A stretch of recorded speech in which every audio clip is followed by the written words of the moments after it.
सियावर रामचंद्र की जय. अंगदाची शिष्टाई कामाला आली नाही आणि रावणानं आपलं रामचंद्रांचं म्हणणंही ऐकलं नाही. मग काय, रामचंद्रांनी युद्धाची घोषणा केली आणि तुटून पडारे वानरवीरांनो, आता लंका जिंकायची अशी घोषणा केली. या रामचंद्रांच्या घोषणेनंतर हजारो, लाखो नव्हे करोडो करोडो वानरवीरांनी रावणाच्या लंकेलाच वेढा घातलाय. करोडो करोडो वानरवीर आहेत आणि या सगळ्यांनी रावणाच्या लंकेला वेढा घातलाय. चारही दारांची, जणू दारांच्या बाहेर एक वानरांची तटबंदी उभी राहिली आहे. म्हणजे तटबंदी आणि तटबंदीची द्वारं आणि दाराच्या बाहेर वानरवीरांची तटबंदी, असं अनोखं चित्र तिथं दिसू लागलंय. वानरवीरांनी वेढा घातलाय. वानरवीर सुशेनावर एक वेगळी जबाबदारी दिली आहे. सुशेन आपल्या प्रत्येकाच्या वेढ्याजवळ जाऊन बघतोय की काय काय होत आहे. चार दिशेच्या चार दारांना वेढा घातलाय असं नाही आहे, तर वर्तुळाकार वेढा घालून दश दिशा वानरवीरांनी व्यापून टाकल्यात. जणू लंकेच्या बाह्य भागाचा, दारांचा ताबाच वानरवीरांच्या वरती आलेला आहे. आता युद्ध अटळ आहे, ते होणार आहे. या सगळ्यामध्ये वानरवीरांच्या या सगळ्या उत्साहामध्ये इतका उत्साह संचारलाय की जणू आता रावणाची लंका संपवून टाकायचा निर्णय घेतलाय. शस्त्र काय आहेत बघा, वानरवीरांची शस्त्र काय आहेत बघा. काय वाटतं आपल्याला? तलवार घेतली असेल, गदा घेतली असेल आणि लढायला बाहेर पडले असतील. छे, हे धिप्पाड वानरवीर, अवाढव्य वानरवीर. आणि या वानरवीरांनी काय करावं? लंकेच्या आजूबाजूच्या दगडांना उचललंय, पर्वत शिखरांना उचललंय, झाडं तोडलीत, विशाल काय वृक्षांना तोडलंय. पर्वत शिखरे, वृक्ष हे घेऊन, मोठमोठी दगडं घेऊन लंकेवर मारायला तयारी ठेवली आहे. म्हणजे काय करावं यांनी? लंकेच्या आजूबाजूचे असलेले सगळे पाणवठे जे लंकेला पाणी पुरवठा करतात, जिथून लंका वासियांना पाणी मिळतं, त्याच्यात माती टाकायला सुरुवात केली आहे. युद्ध विचित्र आहे.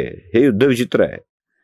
पाणवठे बंद करून टाकायचे, त्यात दगड टाकायची, पाणी संपवून टाकायचं, त्राहिमाम करून टाकायचं.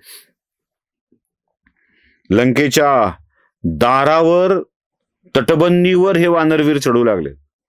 विशाल काय वृक्षांना घ्यायचं, तटबंदीवर चढायचं आणि आत वृक्ष फेकून द्यायचे, आत दगड फेकून द्यायचे.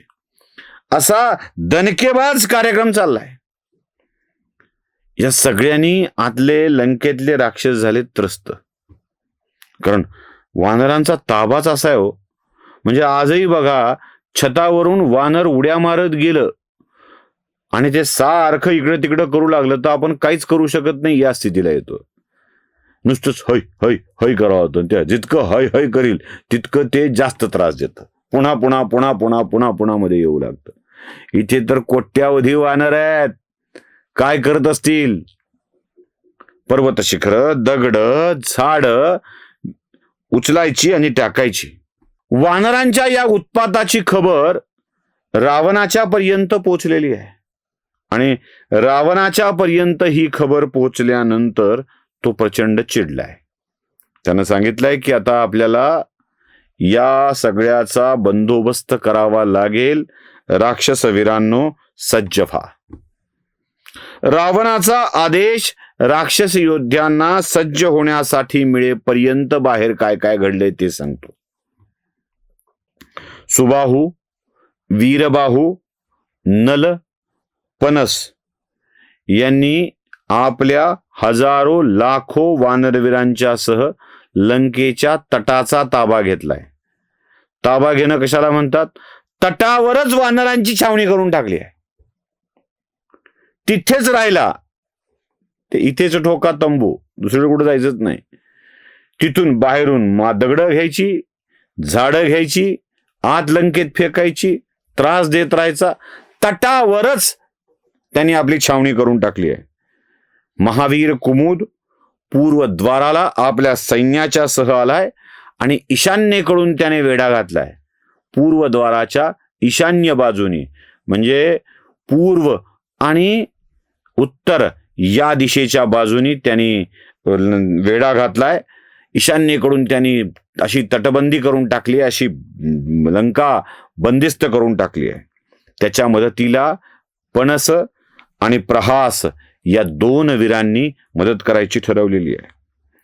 महाभाऊ शतबली आग्नेयेकडून, म्हणजे पूर्व उत्तरेकडून एक आहेत, पूर्व दक्षिणेकडून आहेत. शतबलीने आग्नेयेकडून हल्ला चढवायचं ठरवलंय. तो दोन्ही दारावर लक्ष ठेवतोय, म्हणजे पूर्व द्वारावरही काही घडलं, मदतीला जाण्यासाठी तो आग्नेय दिशेला थांबलाय. त्याच्या नजरेच्या टप्प्यात पूर्वेकडचं द्वार आहे, दक्षिणेकडचं द्वार आहे. जिथे कुठे गरज पडेल तिकडे आपल्या सैन्यानिशी जायचंय आणि एकाने ईशान्येकडून एकाने आग्नेयेकडून अशी तटबंदी करून ठेवली आहे की पूर्वेच्या येणाऱ्या लोकांवर हल्ला झाला किंवा दुसऱ्या कुठल्या दाराने हल्ला करा, बाहेर होणाऱ्या माणसांनी, समजा सगळे धरू की इकडचे आले तर हल्ला करायचा प्रयत्न करताय, दक्षिण दार उघडलंय, दक्षिण दाराने माणसं येऊन इकडच्या पूर्वेकडच्या दाराकडे येणार आत गेलेल्या लोकांवरती हल्ला करायला येतात, तर शत्रू कापता यावा याची व्यवस्था करून टाकली आहे. कुठूनही या, तयारीच आहे. शतबलीनी आग्नेयेकडून हल्ला करून दक्षिण द्वार बंद केलाय, तर सुषेणाने नैऋत्येकडून मोर्चे बांधणीला प्रारंभ केलाय. आधी पूर्व पश्चिम दक्षिण उत्तर द्वाराला कोण कोण जाईल सांगितलंय. सुषेणाने नैऋत्येकडून मोर्चे बांधणी केलेली आहे.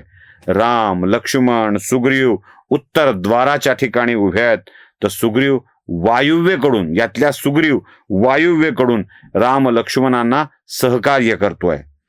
गवाक्ष रामाच्या सोबत थांबलाय आणि तो रामाच्या रक्षणासाठी एका बाजूने, तर महाबली अस्वलांचा राजा धूम्र हा रामाच्या दुसऱ्या बाजूने रामांच्या आपल्या सैन्यानिशी संरक्षण करण्यासाठी उभा आहे. गज, गवाक्ष, गवय, शरभ, गंधमादन हे सगळे वानरवीर पूर्ण लंकेच्या भोवती फिरत फिरत फिरत फिरत बळ देत आहेत. आणि या सगळ्या वानरवीरांनी लंकेची सर्व बाजूनी कोंडी करून टाकली आहे. अशा कोंडीच्या प्रसंगात रावणाला खबर मिळाली आहे आणि रावणाने आपल्या राक्षसवीरांना आक्रमण करण्याची आज्ञा दिली आहे.